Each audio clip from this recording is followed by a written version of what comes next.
vamos a describir lo que es la función. Una función asigna a cada elemento de un conjunto uno y solo uno de otro conjunto destino. Va del conjunto origen al conjunto destino. Una función real va del conjunto de los números reales al conjunto de los números reales. Tenemos aquí dos ejemplos de funciones. Un conjunto donde hay polígonos, un conjunto donde hay algunos números naturales, y cada polígono apunta al número que equivale a la cantidad de lados que tiene. Todos los conjuntos apuntan a 1 y ninguno apunta a más de 1, ¿sí? Obviamente en el otro conjunto puede haber elementos que no estén siendo apuntados, puede haber elementos que son apuntados dos veces, eso no tiene importancia. Aquí estamos viendo un ejemplo de una función real. Tenemos un eje R, un eje V, habitualmente el V es el volumen en termodinámica, y tenemos aquí una curva que a medida que va aumentando V, le va asignando valores a R. Aquí empieza en 0, luego son negativos, llega a un mínimo, va subiendo, pasa el 0, llega a un máximo relativo, va bajando, nuevamente negativo, llega a un mínimo relativo y luego empieza a subir, y ahí hay un máximo absoluto de la curva. Esto es una función de números reales a reales, es una función continua, es una función que cruza varias veces el 0, es decir, para cada B hay uno y solo un R, pero para cada R puede haber varios B. Vamos a ver ahora cómo describimos nosotros en este libro las funciones.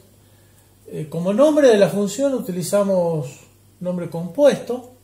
El nombre de la función siempre va acompañado por paréntesis, aunque no queramos especificar ningún valor allá adentro. Cuando nos referimos a la función debemos referirnos de esta forma.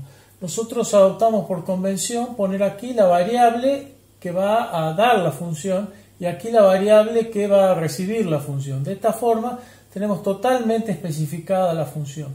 Entre paréntesis, cuando ya realmente la función se transforma en un elemento, el elemento asignado, ponemos el valor de la variable a la cual apunta de la cual toma los datos la función.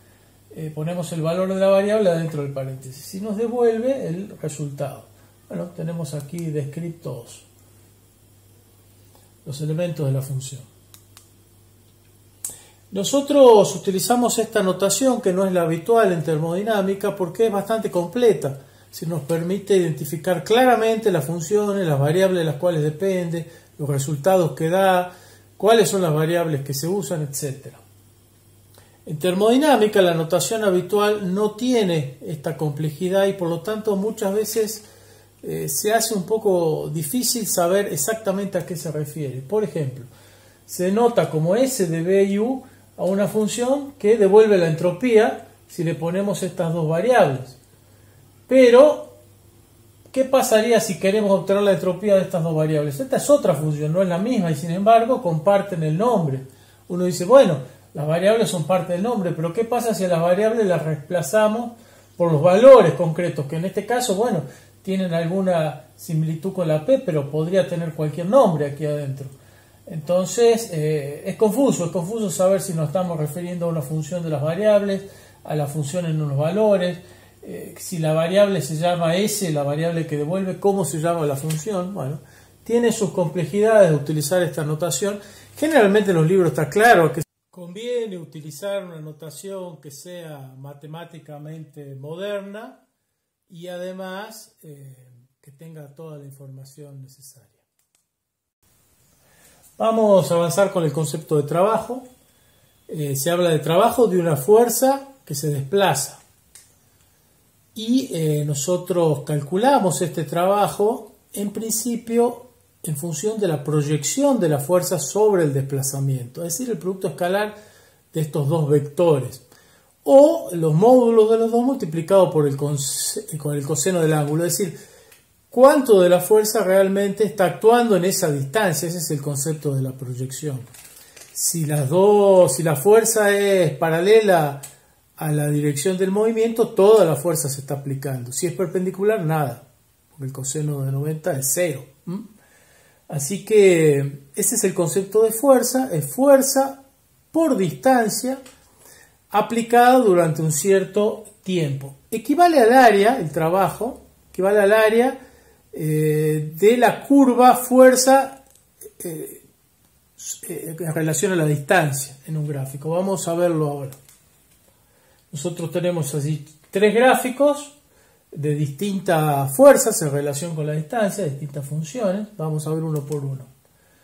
La más simple es cuando la fuerza es constante. La fuerza es constante con relación a la distancia. En este caso el trabajo es simplemente la fuerza por la distancia recorrida, como lo vemos en la fórmula.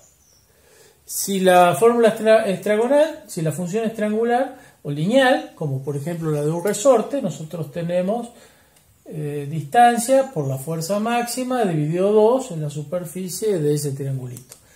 Ya si la curva es de cualquier forma, bueno, tenemos que calcularla con un procedimiento que en matemáticas se conoce como integral.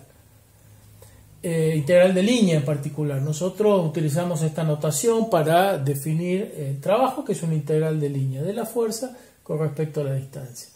Se utiliza delta W, o nosotros utilizamos delta W, porque podemos considerar que el trabajo es una función continua del tiempo, es decir, un sistema está realizando trabajo, y bueno, si nosotros tomamos la diferencia entre lo que realizó hasta un momento menos lo que realizó al comienzo, tenemos todo el trabajo en el intervalo. Por eso decimos un delta entre B y A, y la integral decimos que la calculamos entre A y B. B es el final, A es el comienzo.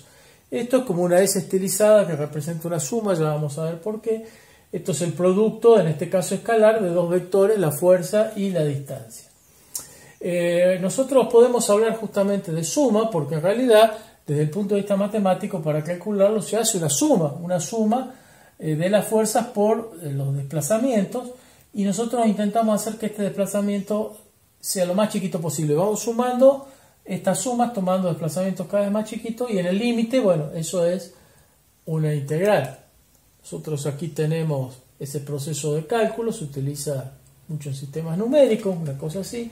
Nosotros tenemos el desplazamiento, la fuerza, tenemos el ancho de cada una de estas barritas, es el delta X, y la fuerza es el valor en el intervalo de la fuerza. Para que esto sea un poco más preciso y cubra mejor, o sea, responda mejor al área bajo la curva, podemos ir tomando delta X cada vez más chiquito, bueno, y cuando sean infinitamente chicos, o sea 0, directamente va a ser el área sobre la curva. Bueno, como dijimos, las letras arriba y abajo de la integral son los límites, y se utiliza un circulito sobre el signo de la integral cuando hablamos de ciclos. En el caso de un pistón, la fórmula sigue siendo la misma, simplemente que utilizamos la presión y el diferencial de volumen, porque fuerza sobre área es presión, y área por diferencial desplazamiento es el diferencial volumen, y bueno, también cambian los límites del volumen A al volumen B. En las gráficas PB, el trabajo es justamente el área bajo la curva.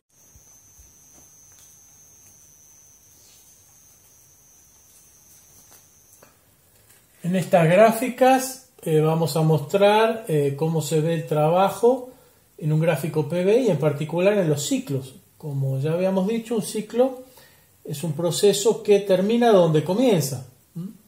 Nosotros tenemos acá un ciclo que se desarrolla en sentido horario y otro en antihorario. En el sentido horario, este trabajo, que es el que está por arriba, es positivo, y este que está por abajo es negativo. Entonces se restan esta área de esta área y el trabajo queda en definitiva el área encerrada por el ciclo, ¿sí? El trabajo es mayor que 0. En este caso resulta menor que 0.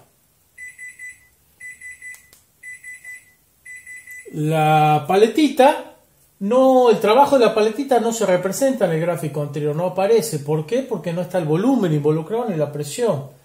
El trabajo de la paletita siempre le introduce trabajo al sistema y por eso es negativo, porque definimos como positivo el que sale.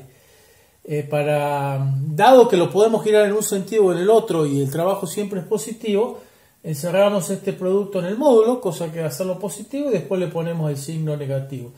La fuerza por la distancia la transformamos en fuerza por radio para que nos dé el torque, y dividimos la distancia por radio y esto nos da el ángulo.